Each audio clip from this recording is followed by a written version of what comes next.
Price lord. ಯೇಸು ಕ್ರಿಸ್ತನ ನಾಮದಲ್ಲಿ ನಿಮ್ಮೆಲ್ಲರಿಗೆ ನನ್ನ ವಂದನೆಗಳನ್ನ ಸಲ್ಲಿಸ್ತಾ ಇದ್ದೇನೆ. ನಮ್ಮ ಜೀವಿತದಲ್ಲಿ ಹಲವಾರು ಪ್ರಶ್ನೆಗಳಿರ್ತವೆ. ಅದರಲ್ಲಿ ಮುಖ್ಯವಾದದ್ದು ನಮ್ಮ ಗುರಿ ಏನು ಎಂಬುದಾಗಿ.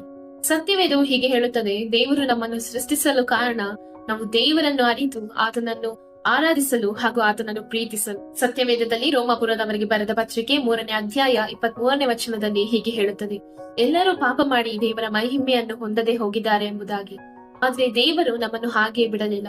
ನಮ್ಮನ್ನು ಪ್ರೀತಿಸುವ ದೇವರು ತನ್ನ ಒಬ್ಬನೇ ಮಗನಾದ ಯೇಸು ಕ್ರಿಸ್ತನನ್ನು ಈ ಲೋಕಕ್ಕೆ ನಮ್ಮ ರಕ್ಷಣೆಗಾಗಿ ಕಳುಹಿಸಿದರು. ಯೇಸು ಕ್ರಿಸ್ತನು ಈ ಲೋಕದಲ್ಲಿ ಪರಿಶುದ್ಧವಾದ ಜೀವನವನ್ನು ಜೀವಿಸಿದರು.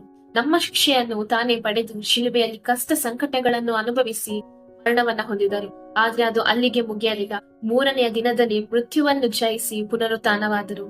ಈ ರೀತಿಯಲ್ಲಿ ಪಾಪ ಹಾಗೂ ಸಾವಿನ ಮೇಲೆ ಜಯವನ್ನು ಗಳಿಸಿ ನಮಗೆ ಕ್ಷಮೆ ಮತ್ತು ನಿತ್ಯ ಜೀವವನ್ನು ಕೊಟ್ಟರು. ಈ ಅವಕಾಶವು ಎಲ್ಲರಿಗೂ ಲಭ್ಯವಿದೆ.